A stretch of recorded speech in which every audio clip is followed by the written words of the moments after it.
안녕하십니까. 대한민국 대표 강연 토크쇼 소통과 나눔이 있는 이야기 소나기의 이용렬입니다. 안녕하세요. 반갑습니다. 감사합니다. 아시안게임이나 올림픽처럼 큰 국제대회가 있을 때면 유독 누가 메달을 딸까 궁금해하는데요. 그죠? 우리가 쓰고 있는 또 사용하고 있는 것 중에서 세계 대회를 2연패한 금메달리스트가 있습니다. 네, 바로 한글입니다. 한글. 네, 오늘은 한글에 대한 정말 놀라운 이야기를 저희가 준비를 했습니다. 자, 여러분 박수와 함께 출발하겠습니다.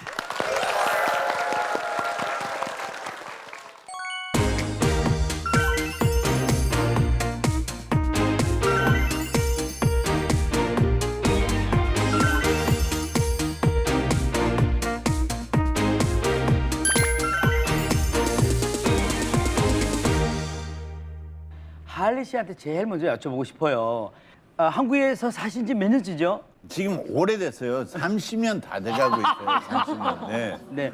이제는 뭐 이해 못하는 그 말이 없죠? 있어요. 아직도? 있어요. 아직도 있어요. 뭐가? 알아듣고 있으면 알아들을 수 있으면은 그러면 얘기를 안 못하겠죠. 제가 알아듣지 못하는 단어가 있으면은 무슨 단어인지 알 수가 없죠. 그럼 그냥 그런가 보다 하고 넘어간 적도 있습니까? 네. 그럼 굉장히 오늘 특이합니다. 전 북한 여군 장교 김정아 씨가 자리하셨는데 우리 친절한 정아 씨하고 이름도 똑같고 TV에서는 제가 몇 번 뵀습니다. 실제로 뵈니까 정말 장교 같군요. 오늘 저희들한테 해줄 얘기가 참 많고 저희도 기대 많이 하고 있도록 하겠습니다. 네네네. 자, 오늘 한글과 우리말에 대한 풍성한 이야기가 이제 여러분들 위해서 이렇게 준비가 이제 돼 있습니다. 먼저 우리 한글의 우수성과 한글 반포 당시의 놀라운 비밀에 대해서 김수롱 교수의 강연을 듣고 이야기를 우리 나눠보도록 하죠. 지난번 생선으로 받은 문상 어딨어? 저리 가자!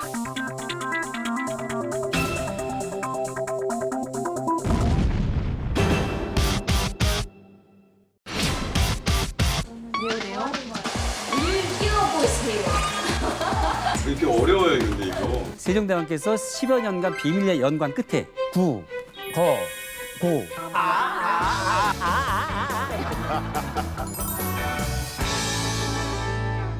영국의 유명한 역사가인 존 메이라는 분이 한글은 모든 알파벳의 꿈이라고 그랬습니다.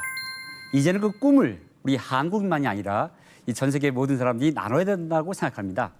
그런 의미에서 한글에 얽힌 여러 가지를 풀어보도록 하겠습니다. 자, 먼저 그 한글 창제와 반포에 얽힌 이야기인데요. 여기에는 여러 가지 오해가 있습니다. 한글 창제를 집현전 학사들과 함께 창제했다. 이렇게 알고 있는 분이 많습니다. 근데 결론부터 얘기하면 세종대왕께서 10여 년간 비밀리에 연관 끝에 1443년 12월에 음력 12월이죠. 그때 창제 사실을 그 28자 창제를 알렸고요. 그러고 나서 공개 프로젝트를 전환한 다음에 마치 베타 테스트 하듯이 한 3년에 걸쳐서 연구하고 실험한 끝에 해설서를 만들어서 1446년 음력 9월 상한, 지금 한글날에 해당된 날에 반포한 것입니다. 이런 얘기죠. 제가 세종대왕이라면 신하들 모아놓고 자, 경륜은 들으시오. 이제 한자와 다른 한자보다 더 뛰어난 우수한 소리문자를 만들어 봅시다. 어떠시오라고 여러 신하들한테 물었다고 생각해 보세요. 그렇다면 그때 신하들이 뭐라고 답했을까요? 전하, 그것이 무슨 말씀이 오니까? 한자만이 절대 길이요 진리인데 어찌 오랑캐들이나 하는 그런 새로운 문자를 만들 수 있겠사옵니까? 통촉해 주시옵소서. 이런 식으로 얘기했을 겁니다. 그러니 설령 소통이 된다 하더라도 반대에 시달려서 이 공개 프로젝트를 진행하기 어려운 겁니다. 자, 그렇다면 세종대왕은 어떻게 해서 그렇게 10여 년간 한글을 비밀리에 연구하게 됐을까요? 세종대왕께서는 책을 너무 좋아하셔가지고요. 임금이 되셔가지고 책을 통해서 어떤 나라의 윤리라든가 뭐 법률 지식, 뭐 농사에 관한 지식 이런 많은 지식과 정보를 전달해주고 가르치고 소통하고 싶어 했습니다. 근데 그 당시에 책이라는 것이 한문책이잖아요. 근데 그 한문책 우리가 몇 년을 배워야 제대로 읽고 쓸 수 있습니까? 대략 20년이에요. 그 조선시대에 그 과거에 급제한 그 선비 사대부들이 평균 나이 35살에 급제하거든요. 그러니까 너무 답답한 나머지 1934년 훈민정 창제 9년 전에 만화책을 펴냅니다. 그러니까 한쪽에는 한문, 한쪽에는 만화. 그런 그 만화로 이루어진 삼강 행실도 그런 책을 펴내게 되는 거죠. 성공했을까요? 실패했을까요? 실패했어요. 왜 실패했습니까? 그 만화에 말풍선이 없는 거예요. 설령 말풍선이 있다 하더라도 거기에 뭘 쓸 겁니까? 한자를 쓰거나 그보다 좀 더 쉬운 이두를 썼을 텐데 이게 불가능한 거죠. 그래서 너무나 답답한 나머지 하루아침에 배우는 쉬운 문자, 훈민정을 만들게 된 것입니다. 자, 그러면 이제 한글이 어떻게 과학적인 문자가 됐나 그런 원리를 짚어보도록 하겠습니다. 이 한글의 기본자라는 게 있죠. 자음에는 5자, 모음은 3자. 그래서 자음에는 입술 모양을 본뜬 미음, 그다음 이 모양을 본뜬 시옷, 그다음에 혀끝이 윗 잇몸에 닿는 니은, 혀뿌리가 목구멍을 막는 기역, 목구멍 모양 동그라미, 이 5자지 않습니까? 자, 그리고 모음 같은 경우는 하늘을 본뜬 점, 그다음에 땅을 본뜬 사람을 본뜬 이 이렇게 되어 있지 않습니까? 자, 그 다음에는 어떻습니까? 그 기본자 8자 바탕으로 해서 자음 같은 경우는 가획의 규칙성, 모음은 합성의 규칙성으로 이제 그 다른 글자들 더 확장해 나가는 거죠. 그 다음에 기역을 고정시킨 상태에서 아를 이 90도씩 틀어보세요. 구, 거, 고 이런 식으로 가, 구, 거, 고 이렇게 생성이 되지 않습니까? 이렇게 규칙적으로 합칠 수 있다 보니까 우리 여러분들께서 어렸을 때 배웠던 가냐, 거겨, 나냐, 너냐 이런 음절표가 생성되는 겁니다. 그래서 현대 기본 자음과 모음은 자음 14자, 모음 10자에서 24자죠. 이 24자가 만들어내는 글자 수가 모두 몇 자인지 아시나요? 11,172자나 됩니다. 자, 그렇다면 이제 한글이 왜 기적의 문자인지를 짚어보도록 하겠습니다. 숭실대학교 소리공학연구소에서 이 바람 소리 뭐 이런 개 짖는 소리를 녹음해 가지고 한국 학생 4명 뭐 그다음에 중국어권 학생 4명, 영어권 학생 4명한테 들려주고 받아 적게 했습니다. 그때 이제 한국 학생들만이 정확하게 똑같이 적었고요. 뭐 중국어권 학생들은 이제 한자가 어렵다 보니까 이제 일부 못 적기도 하고 영어권은 서로 다르게 적기도 하고 이런 이제 실험 결과가 나왔거든요. 전 세계 그런 문자 중에서 이런 자연의 말소리를 풍부하게 적을 수 있는 문자가 이 한글만한 게 없거든요. 그게 기적이 아니고 무엇이겠습니까? 그다음에 이제 두 번째 어떤 기적의 문자라는 근거는 바로 가장 자연스럽고 우리가 늘 하고 싶은 감정 표현입니다. 자, 예를 들어서 이 화면을 보겠습니다. 정조가 쓴 그 편지, 한문 편지에 보면 저 왼쪽으로 해서 한글이 숨겨져 있어요. 뒤죽박죽이라는 한글이. 보이세요? 뒤죽박죽. 그러니까 그 당시에 정조는요, 최고의 학자이면서 한문의 대가입니다. 이런 분께서 능숙능하게 한문 편지를 쓰다가 뒤죽박죽이라는 우리말, 당신의 그 섬세한 감정을 한자로 표현하려면 착종, 혼종 이렇게 표현해야 돼요. 그게 답답하니까 에라 하고 그냥 한글 써버린 거예요. 이렇게 인간의 섬세한 감정, 정서를 표현할 수 있다는 거. 이게 기적 아닙니까?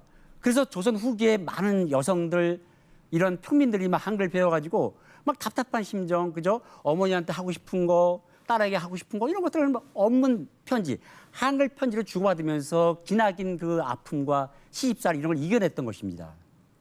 마지막으로 또 하나는 뭐냐면요. 그 당시가 대단히 신분제 사회였지 않습니까? 그런데 사람 취급도 안 받던 노비까지도 문자 생활을 할 수 있는 길을 열어준 겁니다.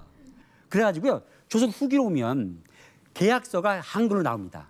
그거 나오기 전에 사실 계약서는 한문으로 했거든요. 이 한글 계약서가 나오면서 이런 하층민 노비까지도 그런 매매 계약의 주체로 참여하게 되는, 이게 놀라운 기적이라는 겁니다. 자, 이렇게 기적의 문자를 우리가 만들었지만 사실 한글이 주류 문자가 된 역사는 대단히 짧습니다. 한글 반포한 지 445년이 되던 1895년 고종 임금이 그때 와서야 한글이 주류 문자다, 이런 선언을 합니다. 그 선언이 나오기 전까지는 그 위대한 실학자이신 18, 19세기의 박제가, 박지원, 정약용 같은 훌륭한 실학자들조차 한글 서용을 하지 않습니다, 거의. 그런데 그러다가 이제 1895년에 그런 주류문자 선언을 하게 되는 거고요. 그 1년 뒤인 1896년에 와서야 한글 전용 신문인 동시신문이 나오게 된 겁니다. 무려 400년이 넘은 그 시점에서 나왔다는 거. 이거 우리가 이제 반성해야 되는 것이고요. 자, 이런 놀라운 한글, 과학적인 한글, 꿈을 나눌 수 있는 한글을 만든 세종대왕을 기려서 제가 고은 선생님이 쓴 세종이라는 시를 들려드리도록 하겠습니다. 저 푸른 하늘의 넋으로 쓴다. 아침 북악 저녁 남산으로 쓴다. 내 조국의 잠과 몸으로 내 목숨을 쓴다. 여기 살리라 여기 살리라. 그 누가 잊어버리겠느냐 내 자음인 내 모음인 이름 그 이름 내 뜨거운 오장육부로 쓴다. 세종 그 불멸의 이름으로 내일을 쓴다.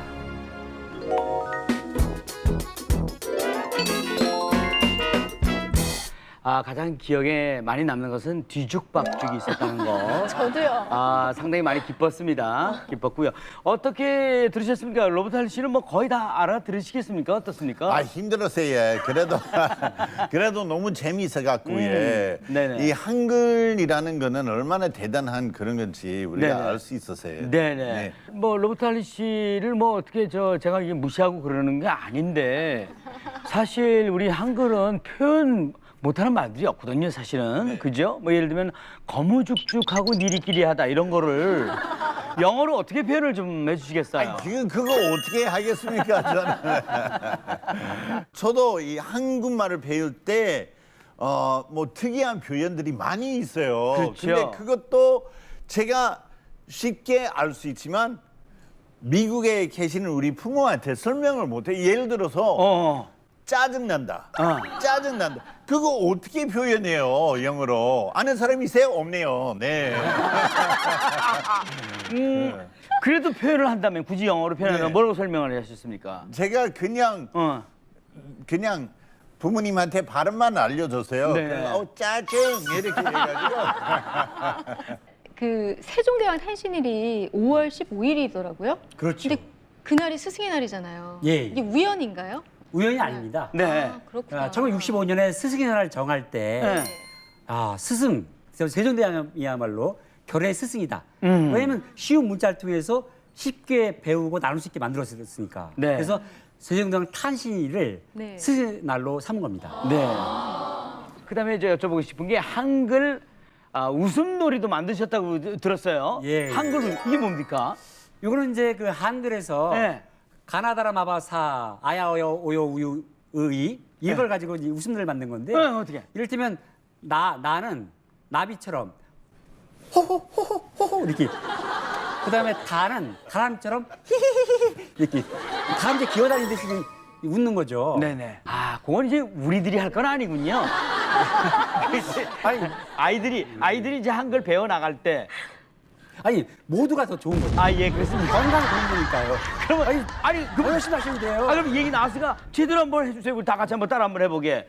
예. 자 그럼 그 파도처럼 한번 웃어볼까요? 파도처럼. 자 시작. 쏴! 쏴!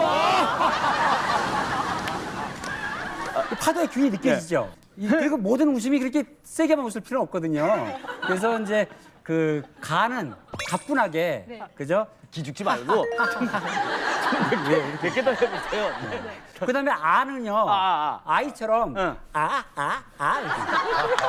이렇게. 진짜 이렇게 아이처럼 웃으면 우리가 아이 마음이 되면서 아이처럼 젊고 순수한 생각을 하는 거예요. 같이 해보겠습니다. 시작. 시작. 예,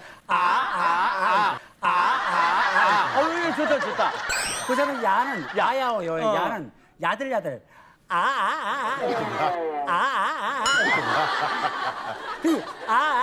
야야야 이렇게 잠깐만, 이거 안 하네, 얘.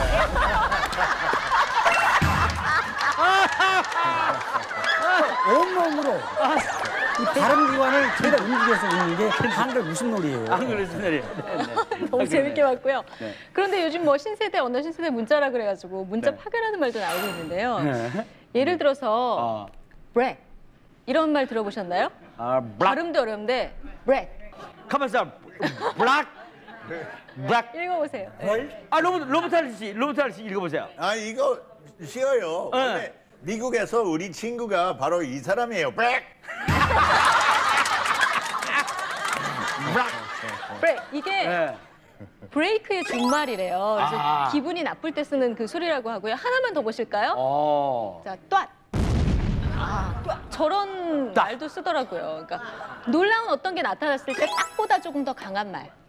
이게 언어 파괴라고 봐야 되나요? 아니면 한글의 우수성으로 봐야 되나요? 네, 그래요. 막 둘 다 합쳐지잖아요. 맞습니다. 한글이 한글이 그 조음력이 뛰어나다 보니까 글자 제압력이 뛰어나다 보니까 저런 글자가 나온 거고요. 그건 한글의 우수성이죠. 네. 다만 이제 저렇게 너무 특이한 문자를 만들다 보면 소통의 문제가 됩니다. 한글의 가장 중요한 정신은 소통과 배려입니다. 네, 소통이 안 되고 배려가 안 되는 그 글자는 한글 정신 위배가 되는 거죠. 네네. 그런 측면에서 볼 때는 한글 파괴가 되는 겁니다. 네. 예.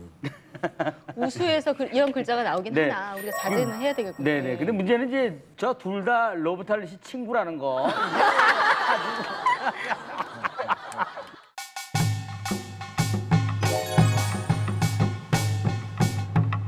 북한에서 오신 김정아 씨는 뭐 여러 가지 하실 얘기가 참 많이 있으실 것 같은데 여기 저 결혼하셨죠? 네, 여기 오셔서 결혼하신 건가요? 한국 와서 결혼. 아, 이게 저 혹시 말 때문에 시어머님께 혹시 실수한 일 혹시 없으신지? 한 번은 시집에서 시어머니가 그 전화를 왔더라고요. 그러니까 전화를 왔는데 전화 딱 끊은 다음에 제가 신랑 보고 그랬어요. 그러니까 늙은이 뭐래? 늙은이 뭐래? 아, 정말요? 예. 그러니까 우리 신랑이 너무 놀라서 눈이 이만해지니까 지금 뭔 소리야? 이러는 거예요. 그러니까 아, 늙은이 아니야. 그러니까 우리는 북한에서는 늙은이를 존경어로 말을 해요. 근데 그게 한국에서는 어르신들을 욕하는 소리라는 거예요. 그게 막 욕인 줄은 정말 몰랐어요. 그러면 그쪽에는 어르신이란 말은 안 씁니까? 예, 어르신이란 말을 잘 안 쓰고 처음에 어르신이 우리는 높은 사람을 어른으로 생각하거든요. 아. 그리고 또 우리 신랑은 또 한 번 나한테 또 무슨 실수를 했냐면 북한 말을 어디 가서 배워 갖고 와서 나를 기쁘게 해준다고 말한다는 게 이 갓나? 이러는 거예요. 근데 우리는 그 갓나란 말이 정말 쌍욕이거든요. 그러니까 북한의 여자를 제일 비하해서 하는 말이 12갓나, 100갓나, 총갓나가 다 있습니다. 아, 나 조금만 그 갓나라고 할 뻔했어요.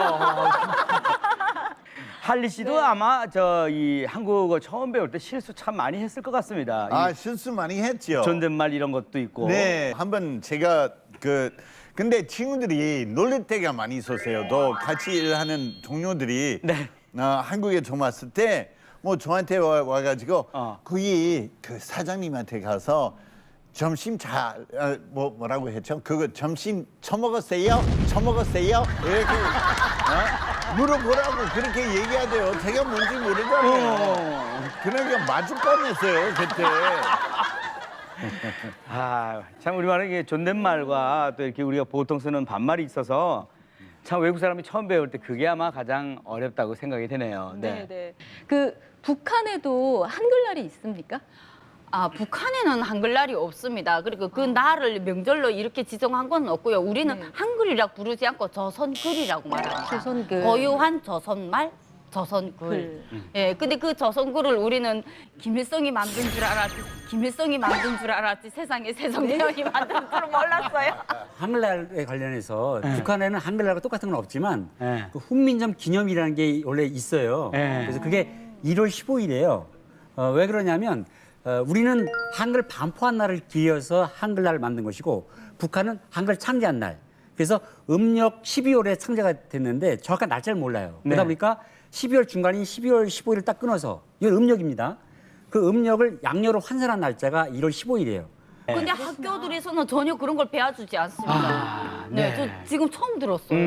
뭐라고요? 훈민정음 기념일. 예. 그러니까 그 이름 자체를 전 또는 그냥 조선글 기념일 이렇게. 네네네. 조선글은 김일성이 만든 줄만 알고 계세요. 그렇죠. 통일이 되고 나면 어서 그래도 그 글자에 대한 요 문화 충돌이 좀 있을 것 같은데 거기에 대한 학자들이 어떤 뭐 대비하고 뭐 이렇게 뭐 생각 좀 하고 있는 게 있나요? 예, 있습니다. 지금 이제 남북 결의말 큰 사전을 편찬하고 있어요. 네. 그래서 북한의 전문가들과 우리 대한민국의 전문가들이 만나서 남북 공동 사전을 만드는 거죠. 네. 그래서 어떤 걸 통일시키냐 이런 거를 떠나서 일단 어떤 말이 쓰이고 있는가를 하나의 사전으로 담다 보면 이것이 어떤 통일의 어떤 디딤돌이 되는 것이죠. 이 정말 한글이 없었으면 어땠을까? 어쩌면 이제 알파벳이나 한문을 지금까지 사용하지 않았을까 이런 생각도 드는데요. 네. 친절한 제가 음. 재미있는 실험을 하나 해봤거든요. 영상을 함께 보시겠습니다. 네네. 친절하답니다. 되게 어려워요 근데 이거. 이레오크 뭐야?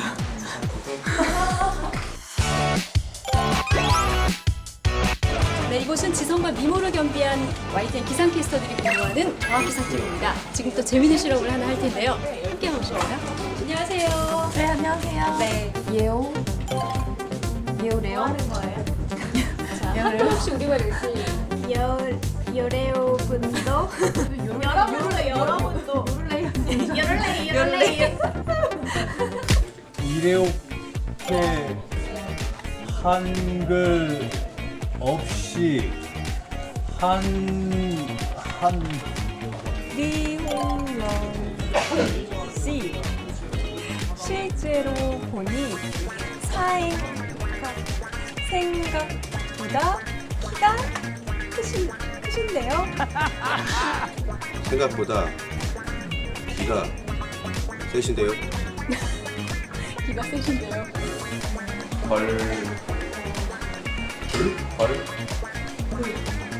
불편하네요. 여러분도 함께 읽어보세요. 불편해요? 불편해요. 진짜 불편해요. 정말 불편해요. 지난 2008년부터 온라인에서 한국어를 가르치고 전파하는 그런 단체가 있습니다. 네. 톡투민 코리안이라는 곳에서 실제 거리 실험을 한 영상을 보고 저희가 아이디어를 얻은 거예요. 자, 오늘 저희 녹화장에도 오셨어요. 네. 어디 계신가요? 환영합니다. 그렇구나. 네. 지금 마이크 들고 계신 분이 계세요. 안녕하세요. 안녕하세요. 네. 아까부터 로버트 할리 씨가 굉장히 좋아하는 눈빛을 보냈어요. 네. 어디서 오셨어요? 미국이야. 그래요? 네. 미국 어디예요? 미시간주. 네네. 로버트 할리 씨는 잘 알고 계시죠? 네네네. 네네. 유명하시죠? 네. 로버트 할리 씨가 우상이라면서요. 네? 우산? 우상이야. 로버트 할리 씨가 한국말을 네. 정말 잘하니까 부러우시지요? 네. 네. 한국에서 생활하신 지 얼마나 됐어요? 1년이 됐어요. 이야, 1년 됐는데 잘하시네요. 이건 대단한 거 아닙니까? 아주 잘 하시네요. 네. 예. 적어도 로버트 할리 씨보다는 IQ가 훨씬 아니 무슨 소리입니까? 한국말 배우기가 어떻습니까? 어렵습니까? 배울만 하십니까? 처음에는 약간 당연히 어려운 부분들이 있었는데 이제는 좀 익숙해져서 네. 네, 괜찮은데 네, 되게 흥미롭고 약간 매일매일 새로운 단어들도 많이 배우고 있어요. 네. 어쨌든 여러분들 그 방송 이렇게 같이 이렇게 방청해 주셔서 또 협조해 주셔서 대단히 감사합니다. 박수 보내드립니다. 우리 한글에 대한 이야기는 이 정도까지만 해보고요. 오늘 녹화 현장만 해도 정말 다양한 우리말이 있습니다. 한국의 이제 정아 PD의 서울말, 그리고 북한 정아 씨의 북한말, 그리고 할리 씨의 왜 경상도 사투리를 배우는지 이해를 못하겠지만 아주 구수한 경상도 방언, 그리고 특별한 분들이 지금 고속철을 타고 방금 막 도착을 하셨습니다. 지난해 전국 사투리 경연대회에서 1위를 차지했습니다. 오성과 한음 팀인데 여러분 박수로 환영합니다.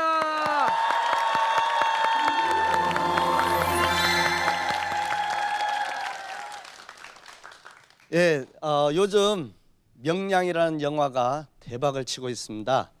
이순신 장군이 마지막 노량해전에서 군사들을 모아놓고 격려하는 연설하는 장면을 전라도 사투리로 표현한 것입니다.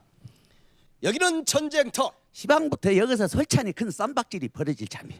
나 이순신 나 전라도 이순신이야. 병법에 이르기를 죽으려 하면 살고 살려고 하면 죽는다 했다. 그 쌈박질 잘하는 애들 책을 뒤집거리 보면은 뒤질라고 달라들면 살아벌고 살라고 아동바동하면 뒤져본다고 써. 물러서지 말고 끝까지 싸워라. 한 발짝도 물러서들 말고 갖다 앵기버려. 대급박을 조사버리라고. 통문에 의하면 외적의 배는 무려 500여 척이나 된다고 한다. 귓근육에 들리는 야구를 들어본 게 짭들 배가 한 500척은 된디야. 그러나 배 숫자보다는 얼마나 잘 싸우느냐가 더 중요하다. 근데 대급박 수가 중요한 것이 아니여. 쌈박질을 얼마나 잘 하느냐에 따라서 지고 이기고 승패가 갈리는 배뼈. 죽음은 단 한 번뿐, 두 번 다시 죽지 아니한다. 요래 뒤지나 저래 뒤지나 뒤진기는 매 한 가지인 게 끝까지 갖다 앵기불자고. 자, 모두들 힘을 내라. 화포에 불을 당겨라. 아, 모다들 힘들 내더라고. 화포에 불을 사장없이 땡겨버리. 가슴에 총알이. 메시래 이렇게. 아, 가슴에 총알배기 부스야. 이를 어찌하여. 나의 죽음을 적에게 알리지 말라. 시방 쌈박질이 솔찬히 그번 게 나가 뒤졌다는 약이 잣들한테 씨부리지 말고 끝까지 갖다 앵기버려. 여기까지. 네, 수고하셨습니다. 네, 수고하셨습니다. 네, 이렇게 같이. 네, 잠깐만 얘기 나눠보도록 할게요. 아, 다 잘 봤네. 어떻게 들을만해요? 들을만해요. 그거 아주 그냥 아주 맛깔나고 마이. 내가 그렇게 안 생긴데 더 재미지다. 참말로 이 전라도 사투리가 구성지지라. 그러자. 이거 얼마나 맛깔 쓰는지 몰라. 아, 그만요. 알았어요. 그나저나 욕보시네요.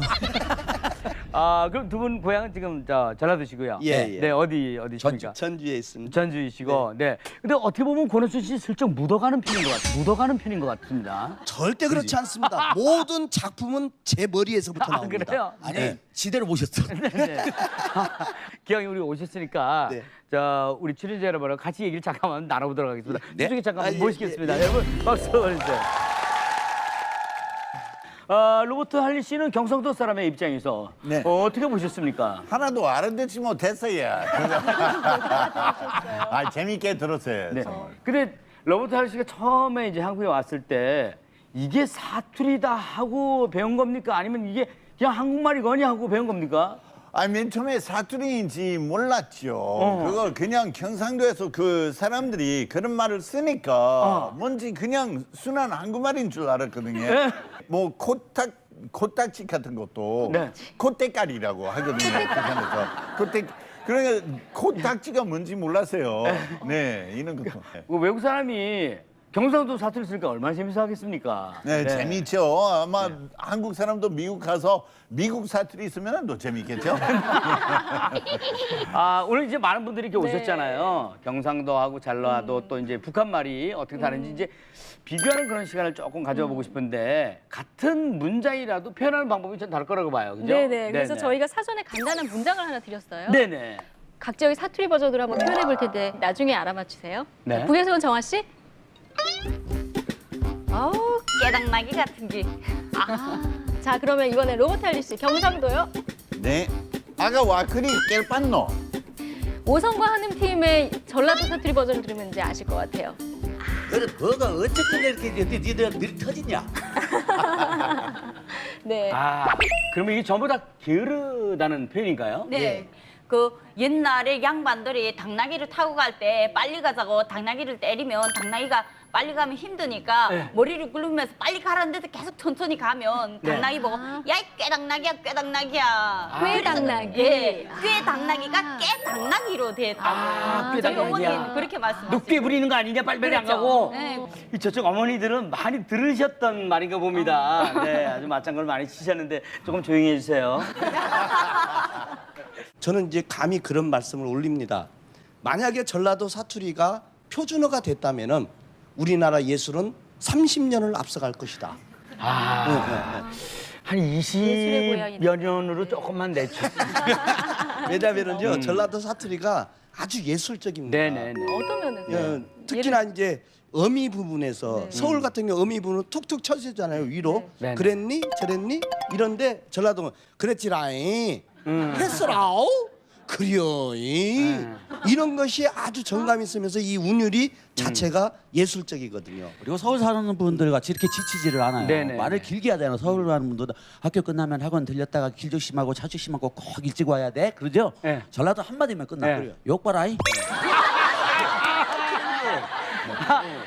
그리고 제 친구가 이제 그 아주 오래된 친구, 한 40여 년 된 친구가 장성에 살고 있는데 네. 전화만 딱 걸면 딱 한마디입니다. 너 그 성이다. 딱 한마디 하면 그동안 잘 있었냐, 건강하냐, 뭐 따뜻하게 느끼는 그 정은 어쩔 수 없는 것 같아요. 그 어디선가 이렇게 들리는 만약에 평안도 소리, 그거 자꾸 기리지 말라, 뭐 와기래네, 뭐 이런 얘기만 들리면 저는 어머니 생각에 가슴이 막 뭉클해지거든요. 이 사투리 그 보존에 대해서도 그 목소리도 상당히 높습니다. 예. 근데 그 사투리 보존과 또 한글 학자들 간에 부딪히는 의견은 혹시 없으신지요? 표준어는 표준어대로 존중해주고 네. 사투리는 다양성 차원에서 또 존중해주는 이런 정치로 가야 되고요. 네네. 더 나아가서 표준어에서도 이 서울말에 없는 그런 지방 말들은 이게 표준어로 수용해야 된다고 봅니다. 아. 이를테면 먹거리란 말이 그 표준어에 없었던 거거든요. 먹거리. 먹거리. 먹을거리라고 먹거리. 했죠. 먹을거리. 근데 그거는 전라도에서 썼던 말로 알고 있거든요. 근데 그걸 표준어로 받아들이니까 우리말의 어휘가 풍부해지잖아요. 이렇게. 네네. 예. 그리고 또 이제 저도 금방 생각나는 건데 사실은 저는 전라도 사투리인 줄 알았더니 표준어였던 것이 거시기가 표준어더만요. 예, 사전에도 실려 있죠. 예, 거시기. 근데 그거는 이제 특히 뜻이요. 전라도 사람들이 많이 네. 쓰잖아요. 나도 알고 너도 아는데 마땅히 생각나는 말이 없을 때 네, 거시기. 거시기. 그런데 희한한 것이 뭐냐면 야 아야 거시기 좀 갖고 온나이? 그럼 알아서 탁탁 갖고 와요. 예. 그 귀신도 부르는 걸 다 알고 다 옵니다. 알고 다 통하는 것 같아요. 두 분이 네. 조금 아까 이제 거시기 할 때 우리들이 받은 감정이 거시기했거든요. 자, 두 분의 무한한 거시기를 위해서 박수. 어떻습니까? 그래도 한국 생활 이렇게 남한에서 이렇게 생활하시면서 정말 난 짜증나게 못 알아듣겠네 하는 것들이 주로 어떤 것들입니까? 뭐 또 있습니까? 제가 한국 와서 하나원에서 나와서 제일 궁금한 게 저희 집 앞에 이렇게 상가들이 쭉 있는데 간판들 하루 종일 뛰다 봐도 저게 도대체 무슨 간판인지 이해가 안 돼요. 그래서 나중에 그 간판에 대한 설명을 우리 신랑이 하는 거 보니까 그 한글을 영어로 번역해서 영어를 번역한 걸 그대로 또 쓰는 게 아니고 그 단어마다 앞글자를 또 따다가 또 그렇게 썼다 하더라고요. 특히 외래어를 많이 쓴 표현들이 저희한테는 제일 어렵고 충격이었고 네. 스트레스란 말을 처음 배웠을 때 제가 그 말에 대한 참 어이없는 일이 있는데 스트레스란 말을 남들이 하니까 나도 한번 영어를 외래어로 조금 배워서 좀 흉내를 내보려고 한다는 게 우리 신랑 보고 그래서 오늘은 스트레스 쌓여서 참 많이 웃었어 이랬더니 그래서 앞으로 정말 바른 우리말을 지키기 위해서 어떤 노력이 필요할지 오늘 정리를 깔끔하게 지금이 가장 중요합니다. 우리가 여태까지 이렇게 즐겁게 놀았던 거 다 제대로 정리해 주셔야 됩니다. 예. 그 철저한 외국어 남용은 막아야 되고요. 또 전통 조어법으로 만든 것들은 철저하게 만들어가는 거죠. 제가 고등학교 때 친구들과 함께 퍼뜨린 말 중에서 그 차림표라는 말이 있어요. 이게 메뉴판인데 차리다. 이게 얼마나 정감 있고 이렇게 소통이 잘 되는 그런 순 우리말입니까? 그다음에 또 동아리란 말 아시죠? 네. 요거 이제 제가 대학교 3학년 때 널리 퍼뜨린 건데 여러 동지들과 함께 그 서클이란 말이 쓰이더라고요. 동아리를 처음 쓰신 게 교수님이세요? 그렇죠. 그래 난 이제까지 찾아다녔어. 박수. 이 말이라는 게 유명한 지식인 학자만이 만들려는 법은 없거든요. 다 만들 자격이 있는 거죠. 다만 소통이란 가장 중요한 관점에서 만들어서 공감이 되면 살아남는 거죠. 이렇게 그 다양한 어휘들을 생산적으로 만들어서 우리의 어휘라든가 우리의 그 지식 이런 것들 풍부하게 늘려가는 이런 것이 필요하다고 봅니다. 네, 소중하고 아름다운 우리 글과 말, 특히 한글이라는 세계 최고의 자산을 가진 만큼 더 아끼고 바르게 쓰는 마음가짐이 필요한 것 같습니다. 네, 자 오늘의 한 줄 정리, 한글은 이겁니다. 동의하십니까, 여러분? 네. 대단히 감사합니다. 세계 최고의 우수성을 인정받은 문자이자 세계에서 하나뿐인 문자이자 발명가가 있는 유일한 문자, 그리고 우리 국민을 하나로 만드는 문자 한글. 네, 자부심을 가지고 사랑받을 만 하지 않겠습니까? 함께해 주신 여러분 대단히 감사합니다. 고맙습니다. 감사합니다. 고맙습니다. 네, 여러분. 독꽃 천연, 독꽃 총각 이런 것도 있거든요. 난자를 얼려야 되지 않을까? 야, 요렇게 맛있냐? 요걸 한번 찍어보자. 혼자 먹는 밥이 그게 맛이 있어요? 소득이 증가될수록 도시화도 1인 가구가 증가되는데 굉장한 역할을 하거든요. 너무 두려움을 갖지 말고 이겨라라고 하는 게 2084년 103세에 돌아가실 걸로 지금 기대가 되고 있습니다. 대단한 거죠.